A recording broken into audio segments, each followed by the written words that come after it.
Hey you guys, it's Peter, and welcome to my channel, Peterisms, where I tell stories of my life and just little things I have learned as I have grown into the person that I am today. And when I first started this channel, I used to read a lot of my old blog entries, of which there are many. I had a blog for probably 9 years. Well, I actually had 4 different blogs over the course of 9 years, and 10 years, actually 10 years. My first blog was called Suicide Birds and Seahorses. And my second blog was called Thoughts from the Couch. My third blog was called Peterisms. And my fourth blog was called Peter Monn. And it's still out there today. They're all actually still out there.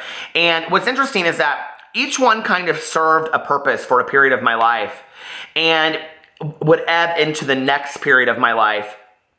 And when I started posting consistently on YouTube, and I started vlogging on a regular basis, I kind of stopped blogging because I didn't feel the need to write it anymore. But if you watch my vlog channel consistently, you know that that's not where the writing stops, because yes, I have written a book and it is already out there. My second piece of fiction is coming your way soon, and I'm also currently working on a book of essays from my childhood and things that have made me the person that I am today. It is called I'm Still That Kid, and I'm very, very excited about its release. So I was just talking to my publisher about it last night. So anyway, let's get right into this video. I would go back and I would pick old blogs that I had read, and I don't believe that I've read this one. I'm almost positive I haven't. What I would do back then is I would pick once a week a song that was like my theme song of my life, if that makes sense. And I have all these songs that I feel like kind of define who I am at a certain moment in my life. And so this is centered around a certain song. Diamonds on the Soles of Her Shoes by Paul Simon. And we're going to explain how I'm going to explain to you through the blog how that became like a theme song for my life. But to this day, that song is so freeing to me. Whenever I hear that song, I love it so much. And it just reminds me of this moment in time that will forever be encapsulated for me. And whenever I need to feel free or whatever, I just kind of go to that moment in my head and I can turn on that song and I can be there that quick. And, you know, I love to be a time traveler of memory, so to speak. So let's get right into this blog. The theme song of my life, November 9th, 2015. When I was 17 years old, I went to St. Martin with my dad and my stepmom, Debbie. Little did I know it at the time, but parts of that trip would define me for the rest of my life. We stayed in this incredible bungalow 20 feet off the beach at this isolated resort called La Samana on the French side of the island. We had rented this crappy little Jeep that would take us up and down the deep and narrow mountain roads of St. Martin. If you've ever met my father, then you know he isn't really a tourist. He is a traveler. I think to some degree I have adopted this mentality. When he goes on a vacation, he refuses to do touristy stuff, but instead chooses to enjoy what anyone from that place would enjoy. A trip to London the year before to see the English countryside at Christmas, and Oxford, the Crown Jewels, and many other sites might have better been titled Best Pubs of London. When I was a little kid, he went alone on medical mission trips, living in a sailboat in Honduras, and hiked the Canadian Rockies by himself. But that is what I love about my father. He does what he loves, and he doesn't make excuses. He is truly unafraid. Unfortunately for him, he had to compromise in St. Martin for me and my stepmother. For some reason, we landed in St. Martin at night. I can still remember floating above the sparkly island as Debbie and I shared headphones and listened to Club Nouveau's Jealousy and Billy Ocean's Caribbean Queen. It was absolutely beautiful as we coasted to a stop and roosters and goats cleared the runway. This was back in the day before St. Martin and many Caribbean islands became touristy. The night air was humid and thick and filled with mystery and intrigue. Coming off a week of preparation watching movies like The Deep and Romancing the Stone, I was sure we were in for an adventure. That adventure began when our bags never arrived. They had never made it on the plane from Indianapolis. This would later lead to a shopping extravaganza of the kind only found in the vacation movies. We checked into our bungalow way past midnight, threw on our swimsuits we had stuffed into our backpacks, and ran up to the pool situated by the main part of the hotel. For some reason, I was allowed to drink on that trip, even though I was only 17, and it was the first time I really drank like an adult, ordering drinks like beer and Sambuca. I'll never forget all of us swimming that night, the stars overhead, and feeling just a little bit buzzed. Later, we all fell asleep on crisp white linen sheets in our villa to the soft croon of the crash of waves, literally feet from our door.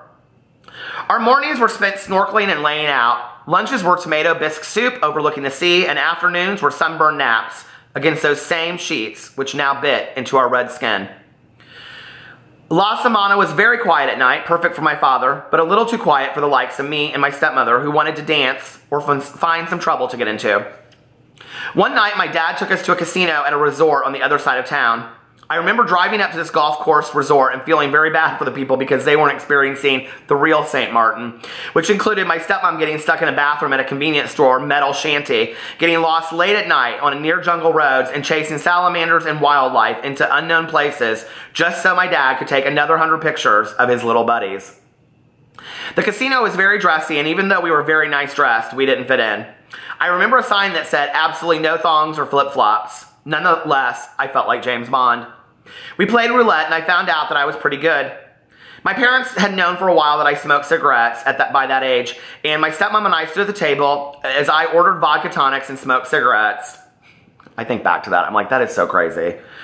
We didn't feel cool. We knew we were cool. Yes, I do realize at this point that this probably seems like the shittiest story to tell about parenting, but the reality is that my dad and stepmom were amazing parents. I can't believe I actually put this in here. Whereas they didn't censor about things like alcohol and sex and violence in movies, they strengthened in me a desire to live my life to the fullest, be kind to people, just have fun, contribute to the world, and realize that you can live any life you really want to live. How freeing. Anyway, as my stepmom and I stood there, my dad right behind me in the packed casino, he whispered in my ear, "Life's short, bet it all." And so I did. And I won. What I didn't realize was that he was pretty ready to go at this point. "Let it ride," he yelled. And so I did, all on black. As the ball rounded the wheel and in slow motion came to a stop on red, I looked up and saw the coolest couple in the world come into the room. Now, have you ever met those people who are too much? I mean, when they walk into the room, the people literally clear their way. This couple had that. They were both deeply tanned and had wet hair, hers blonde and hanging inches past her breasts. His similar blonde hair waved naturally to the side. Her tight white dress clung to her body and hugged each other perfectly while his buttoned-down white shirt hung confidently over his ripped blue jeans. They both wore flip-flops. The couple casually sauntered over to the roulette table, and the woman looked at me. "Cigarette?" she asked. I handed her a cigarette, and the man lit it only seconds before we walked away, and this couple would only become vanishing shadows in my memory. The next day, we went on a catamaran trip to St. Bart's. To this day, if I could move to any one place and never come back, it would be St. Bart's. Today is a favorite travel spot for celebrities, but back then, it was very untouched. Little German hotels and bars dotted the small island. We had lunch at a place with 3 tables looking over a deep grotto and later snorkeled off of a private beach. On the boat ride home, we sailed into the sun, literally. It sparkled off the water and I sat at the helm, my feet hanging off the end. My dad had recently bought the Paul Simon Graceland album, one of the greatest albums ever produced, and I was listening to it on my Walkman. As I sat there thinking about my mystery couple and wondering what they were doing, I listened to the song "Diamonds on the Soles of Her Shoes." Over and over and over again, I imagined that the couple traveled the world on their sailboat, sleeping in the ports of different islands and chasing treasure from island to island. I imagined that whenever they entered a room, that time stopped. I just knew they had exciting and adventurous lives. For me, they represented that life, and to this day, whenever I hear that song, I still think about them and wonder where they are.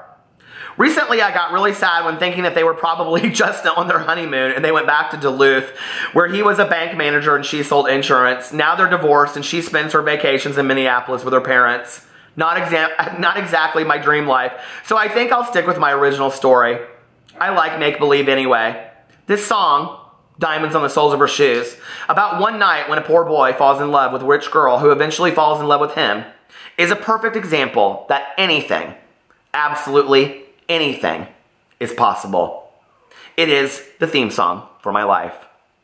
I love you guys, and I'll see you tomorrow.